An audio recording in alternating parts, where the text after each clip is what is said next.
Welcome to Talk About It Tuesday. Today we're going to talk about selling stuff and pricing and how it interacts with people in general. It's an interesting subject. Let's get into it. I'm Mike. This is My Car Shop. Talk About It Tuesdays are always fun because it seems like there's an endless stream of subject matter, and when I start to run out, new things come up. It's been the case as I've been trying to sell my 2002 four-wheel drive club cab pickup truck, crew cab pickup truck, whatever it is anyway, that Ram 1500, and I've had it priced pretty inexpensively, and I just keep getting lowballed and lowballed and lowballed. And it reminded me of a couple things. First of all, I'm only asking $950 for the truck. It runs, it drives, the four-wheel drive works, the transmission's good, the engine runs decent, but it does burn some antifreeze and oil. It's not a perfect truck, but it's a great hunting truck. It's a great plow truck. It's a great wood hauling truck, and I know the value of the truck. I priced it at $950 because I just wanted to move it quick. Well, I've gotten offers of $300, $400, $500. I've been offered trades for this and that and the other thing, and I kept scratching my head for the last couple months going, what is going on? I know this truck is worth more than this amount of money. The transmission's worth $500. The box is in pretty decent shape. That box is worth $300-$400. It's got a bed liner in it that's worth a couple $100. The interior is really, there's a lot of value in the truck, and the $950 is low. And I went, of course, you know better than this, Mike. This is what's happening. This is a lesson I learned when I had my first automotive repair business.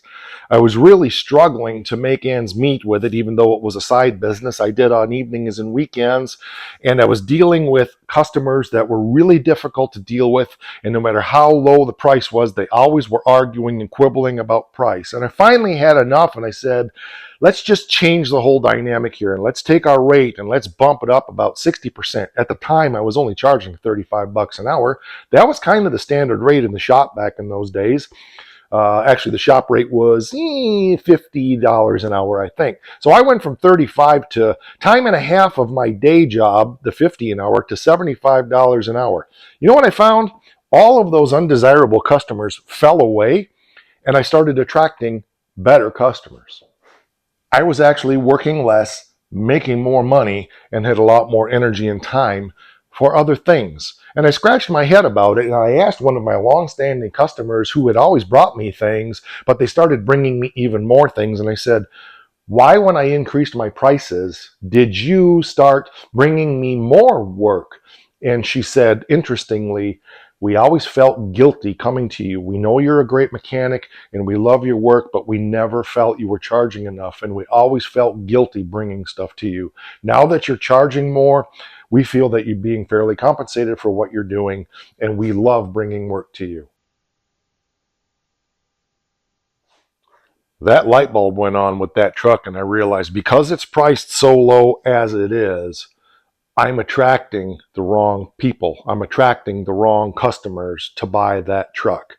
So I'm thinking about changing things up a little bit. It's got a bad brake line on it. I'm thinking I may fix that brake line so that the truck runs, drives, and stops, and throw the price up to about $1,500 or $1,600 and see what happens. Now, I know it's rusty and I would sell it for less than that, but the point is, I think all of that lowball stuff would just fall away. So here's an example of what I was dealing with. I had a young guy who was really interested in the truck, and I'm sure he doesn't watch the channel, and if he does, I don't care. But I had a young guy who was really interested in the truck, and we were dickering back and forth, and he started out at $500, and I came down to $900, and he came up to $700, and I said, look, $800 bottom line, that's all I'm going. I'll give it to you for $800. I didn't feel like dickering with the guy.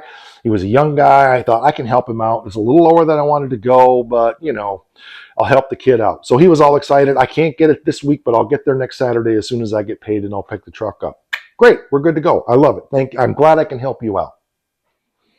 That was on Friday or Saturday, so I put the truck up as pending on Marketplace.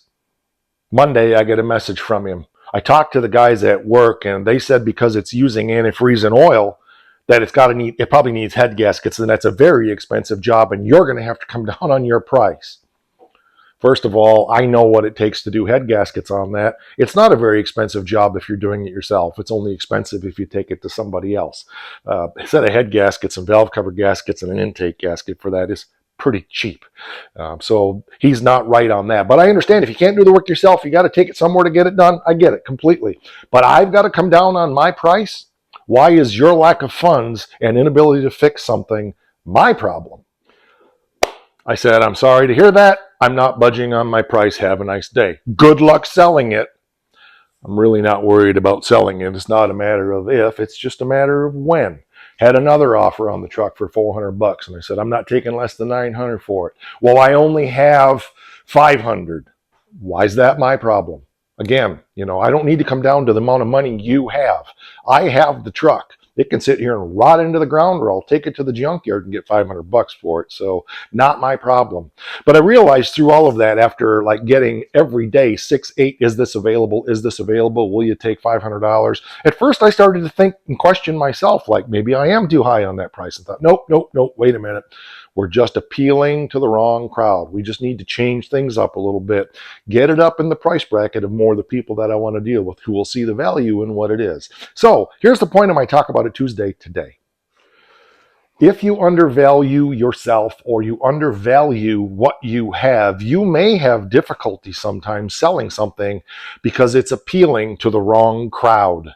Pay attention to that. We want to be priced fair. Yes, we don't want to be ripping people off, of course, but know your value. Do your research. Know the value on what you're trying to sell. You don't have to be top dollar, but you certainly don't want to be bottom dollar, because bottom dollar means they'll lowball you. They'll lowball you. If you're somewhere in the mean towards the middle to upper, you have room to wiggle around. You're going to make a good profit on something, and you're going to be dealing with a different segment of people who have more money to play with. The only reason I'm even anxious to move that truck is because I want to get my other truck home that I bought that's still sitting 30 miles from here. And I promised my wife I wouldn't bring any more cars home until one was gone. So that's my only excitement, but I'm certainly not giving away what I know has value and what can be a tremendous asset to somebody else. So drop your thoughts down there in the comments. What have you learned about pricing strategies and the kind of customers that it attracts and the kind of customers that stay away? I think it's a really good topic, and especially in this economy, to be aware of. We don't need to be top dollar, but if we're too low, we will probably be attracting the wrong customers. All right, that'll do it for this one. Like I said, drop it in the comments and we will catch you on the next one. Oh, and don't forget, because it is really important, don't forget, rock